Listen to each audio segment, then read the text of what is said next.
खुलुमबाय आंनि YouTube channel knowledge media and एनालाइसिसआव नोंथांमोनखौ बरायबाय।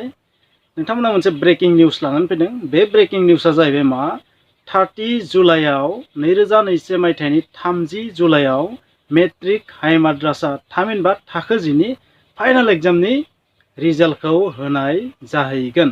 2021 मायथाइनि थाखो 10 नि रिजाल्टखौ स' सेबाया दिनै बे बाथ्राखौ फोसावबाय, फर्मेलि फोसावबाय। माखासे माने गोनो गोथो जेंना जेंसिनि गेजेरजों माने बारलांबाय नङा होमबा, एग्जामबो जायाखैसै। माखासे फरायसाफोरनि बिखायाव दावदाब थालांबाय, दुखु थालांबाय, माखासेया मिनिसिगोन, माखासेया दुखु जासिगोन नङा होमबा।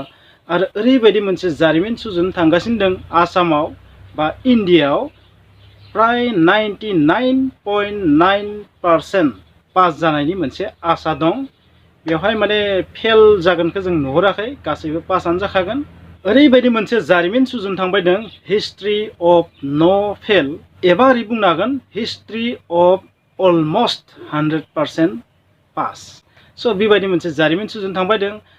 बेबाराव मोनसे गोदान नेमजों रिजाल्टखौ होगोन, माने अनलाइनसो होगोन नालाय रिजाल्टखौबो।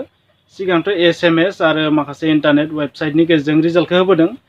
बेबारावबो बिदिनो जागोन, नाथाय मोनसे गोदान लाना फैदों मा, मोनफ्रोम मेट्रिक सेन्टाराव PDF मोननाय जागोन, माने रिजाल्टखौ PDF हिसाबै मोननाय जागोन। स' बै PDFखौ प्राय 9 बाजासोआव मोनगोन होनना बुंदों।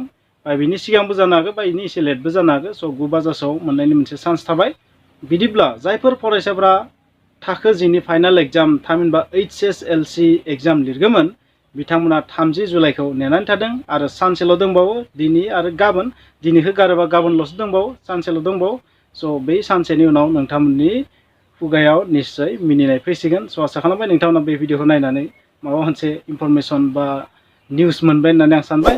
स' जुदि नोंथांमोना आंनि बे चेनेलाव गोदानबा प्लिज साबस्क्राइब खालाम आरो बेल आइकनखौ थुनानै अलखौबो थुनानै होनो दाबाव। स' थेंक इउ।